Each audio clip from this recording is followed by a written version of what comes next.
Alright, so a couple days ago I went back to the Callisto Protocol and decided to go through the DLC I never played, and the first one was the Riot mode, which is a wave survival mode added to the game about 3-4 months after launch, I think. And I gotta be honest, it's very bare bones, but it's actually kind of fun.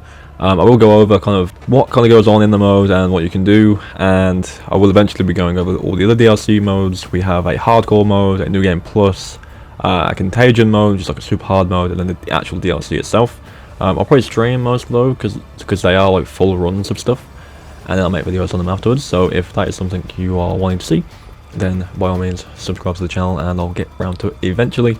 But yeah, let's talk about the Riot mode. So it is a endless wave survival mode based in a completely new part of the prison, and it's a pretty big area, to be honest. At first it seems quite small, but when you kind of take the time to walk around it, it's fairly big, and there's a lot of opportunities for some very cool stuff. What I will say is this big hub room, like this middle room, is pretty much the best spot you can be in. It's very big, it's very open, there's a literal wall of spikes behind you can throw every enemy into. It just makes kind of dealing with big groups of enemies fairly easier to deal with.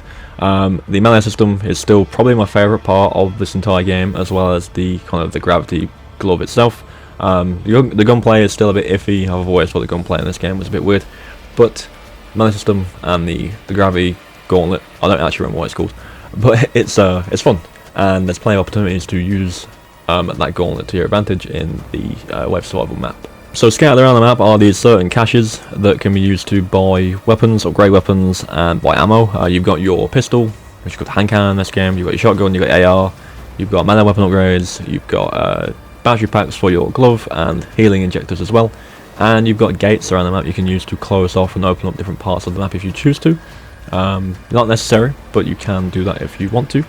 And killing enemies gets you score.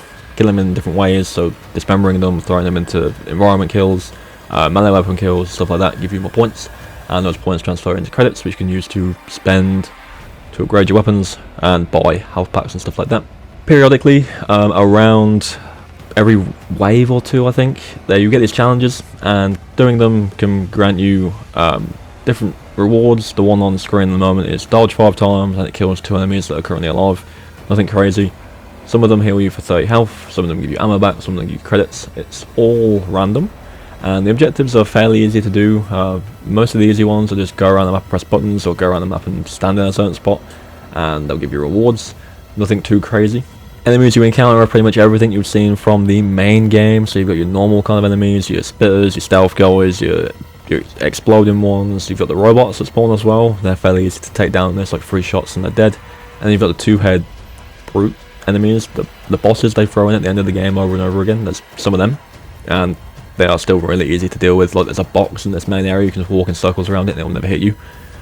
So they're kind of easy to deal with, but it definitely gets harder around like 30 plus. Like I got to around 37 I think the first time I played it, and it is endless. So I've seen clips of people go to 100 plus and it gets mental.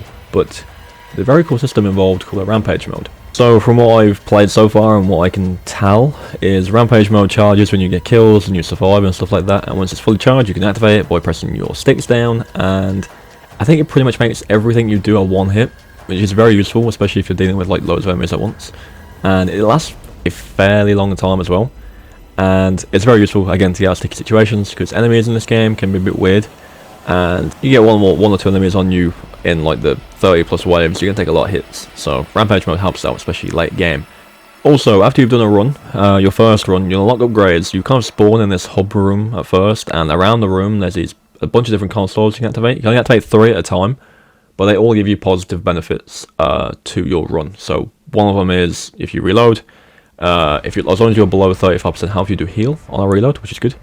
There's one where killing the robots that spawn give you like an extra 2k credits, which is really good. The robots do spawn fairly regularly, I would say. After around like 25, you get 1 or 2 maybe every few rounds, and the credits do go a long way because a lot of the later upgrades for like the assault rifle and your shotgun are quite expensive. I did actually unlock all of them after my first run. When I got to 37, I went back to the hub and they were all available. They were all locked at first, but I think maybe there's a score threshold to get them, but I have them all after 37, and I'm sure you can mix and match which ones you want to use, but yeah, 3 are active at a time and that is it. So in terms of like the negatives towards the mode itself, there is a leaderboard, but I think it's friends only, because I did one run, the leaderboard was empty, I finished my run and I was number 1. I think it's friends only, and I don't think anyone of my friends has played the mode, so it's just me. I would have much preferred if it was like a global leaderboard to see how high people actually can get. I've seen videos, like I said, of people getting 100 plus, but having an in-game leaderboard of a global tracking would be really, really good. Enemy variation, it is pretty much just a lot of the same, and they don't seem to get, like, the waves are quite short, really. Like, there's not loads of enemies, they just hit harder, I think, which is a shame. Having only one boss type that spawns is also annoying. They usually just throw 2 at you, and that's fine, I guess, but those 2-head brute guys are really easy to just manipulate. Like, you can just walk around the box, like I said, and they can't hit you, and you can shoot them like 3 or 4 times and they go down. And genuinely, it is fairly easy to get far. My only real my massive tip for the mode is in this base room, right there on the screen on the right, that blue box, that is a glove battery pack kit thing you can buy for like 1,000 credits later on in the game. And as long as you have that, you can pretty much throw everything out that wall behind you, and that's it. Like, you're good. There's health injectors everywhere as well. There's like 1 per like side room, and again they're like 1,000 credits kind of ish. So you can get those fairly reliably as well when you're fully upgraded and stuff. My one thing is around like the 35 kind of mark, ammo was getting rough. Like, ammo was starting to really get a problem because things were starting to get a lot more tanky. So I was kind of relying on the glove, and that's pretty much it. But yeah, overall, in terms of how far, you know, wave survival modes go, this one is definitely one I enjoyed.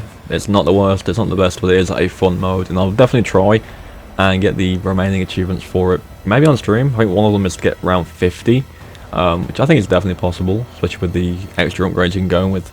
And then one of them is like just do 5 rounds without spending any credits, which is easy as well. So yeah, I'll probably do a stream of this at some point and get the round 50 at least, which should only take a couple hours. So yeah, hopefully I'll be able to do that soon. But like I said, I'll be doing some Callisto Protocol streams over probably the next few weeks. I do want to try and get a bunch more RE stuff out, but I am playing this between, so I do want to do a run at New Game Plus, Hardcore, Contagion, and then the DLC it has as well. I have seen what happens at the end of the DLC, but I haven't seen what happens like during it. So I'll at least get to experience that before I see that horrific ending it has. But yeah, if any of you have played the Riot mode in this game, let me know. What's your highest round? Do you enjoy it? Any complaints? Whatever it may be. But yeah, thank you for watching, and I'll catch you in the next one.